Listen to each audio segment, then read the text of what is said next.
नमस्कार मित्रांनो, मी करण जोशी तुम्हा सर्वांचं पुन्हा एकदा स्वागत करतो सायकल्सवार या यूट्यूब चॅनलवर.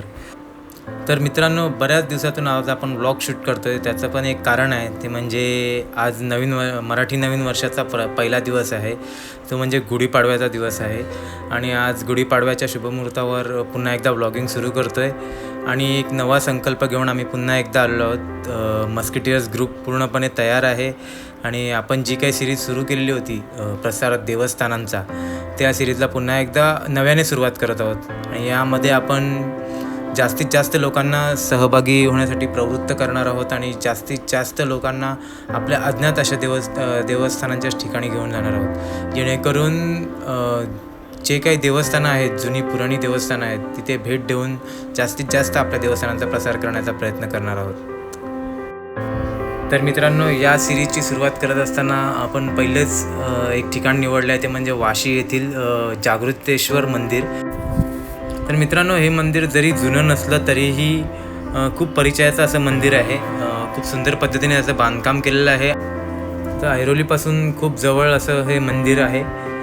आणि चला तर मग बघूया आपण हा पूर्ण ब्लॉग कसा होतोय ते, आणि तुमच्या प्रतिक्रिया नक्की कळवा. चला तर थेट जाऊया.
तर मित्रांनो, आपण आता पूर्णपणे फोटो सेशन वगैरे झालेलं आहे. तर आता आपण जस्ट एक छोटासा बाईट घेऊया अतुल सरांचा.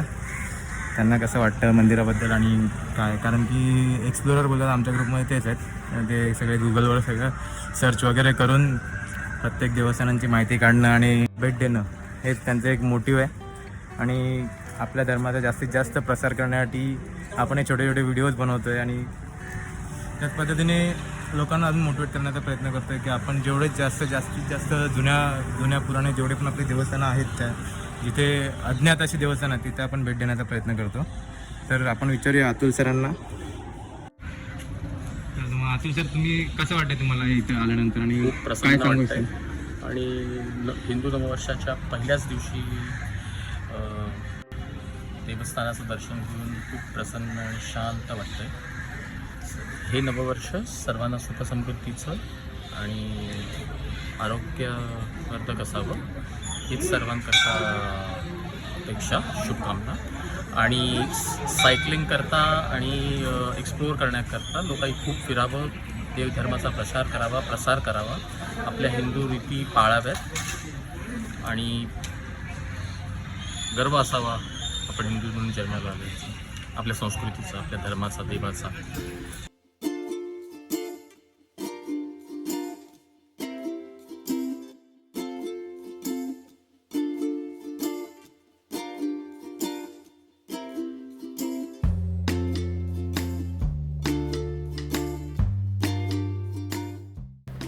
तर मित्रांनो, अशा पद्धतीने संपूर्ण दर्शन वगैरे घेऊन झाल्यानंतर आम्ही सगळे घरी जायला निघालो.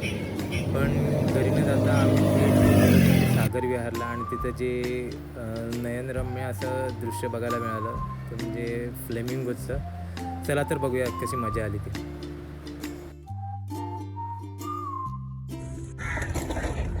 हा अखंड गुलाबी सागर विहारमध्ये फ्लेमिंगोचं आलेलं वादळ.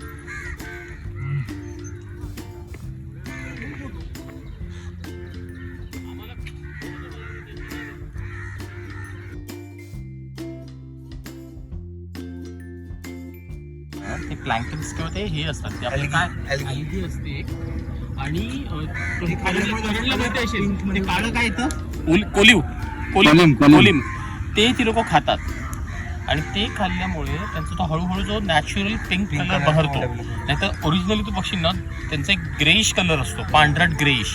हा हे सुरुवात केल्यावर हळूहळू त्यांचा कलर पिंकिश होतो आणि जे जुविनाईल असतात म्हणजे लहान असतात जी पिल्लं असतात ना त्यांचा कलर ग्रे किंवा व्हाईट असतो, ते पिंक नसतं. परत फीड केल्यावर मग ते पिंक नाही ते 2-1 वर्षानंतर मग ऍक्च्युली ते पिंक व्हायला सुरुवात होते. ते पिंकिश नसतात, ओरिजिनली पिंक नाही ते लोक. प्रवास किती असेल प्रवास हे लोक आता फक्त आता थोडी पावसाची सुरुवात झाली तर गरमीमध्ये इकडे आलेत का तर तिकडे नॉर्थ सायबेरिया आहे ते तिकडे त्यांची शिकार पण मजबूत होती मधल्या भागात. कारण की हे क्रॉस कसं ना हे अफगाणिस्तान पाकिस्तान हे सगळं क्रॉस करत होतात ते लोक. मायग्रेटरी बर्ड्स हे मायग्रेटरी बर्ड्स आहेत ना हे. नंतर ते डक्स असतात ना वेगवेगळी. सीगल नाही सीगल पण एक प्रकार आहे. डक्स असतात. तुला ठाण्याच्या खाडीमध्ये ना ठाण्याला एक स्वामी समर्थांचा मठ आहे माहिती आहे. हा ते त्या साईडला वेस्टला. पूर्वी त्याच्या मागच्या बाजूला ईस्टला East. त्याच्या मागच्या बाजूला जायला पूर्वी ना रस्ता होता, आता बंद केली भिंत बांधून. तर तिकडे गेलं ना का तुम्हाला ना वेगवेगळ्या पद्धतीचे डक्स दिसायचे. ही बदकं असतात पण ती ऍक्च्युली रशिया सायबेरियावर मिळतात.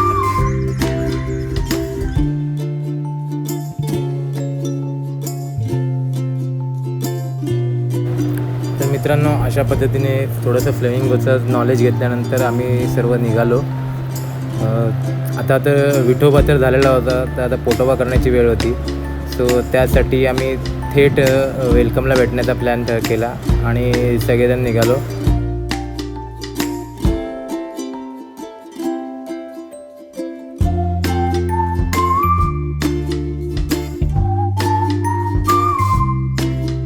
अशा पद्धतीने आम्ही थोडीशी मजा करत निघालो वेलकमला जाण्यासाठी आणि खरंच खूप मजा आली मित्रांनो. एक फ्लेमिंगोज बघण्याची एक मेजवानी जणू मिळाली आम्हाला आणि अशा पद्धतीने नवीन वर्षाची सुरुवात खूप छान झालेली होती. ते आता राईडचा एंड करायचा होता तो म्हणजे काहीतरी गोड खाऊन आणि त्यासाठीच आम्ही वेलकमला जात होतो. मस्त एकदम सकाळी काहीतरी गोड खाण्याचा आस्वाद घ्यायचा होता. त्यासाठी आम्ही वेलकमला येऊन जिलेबी खाण्याचा हे केला आणि बघूया तर पुढे मग.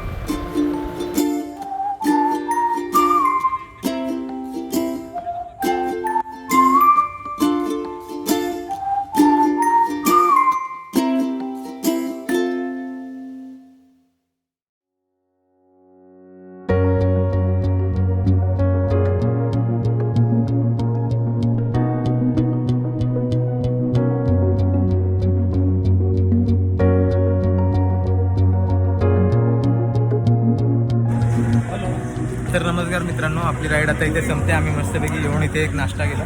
वेलकमला जिलेबी वगैरे खाऊन गोड अशा पद्धतीने नवीन वर्षाची सुरुवात केली. तर चला बाय, पुढच्या ब्लॉगमध्ये.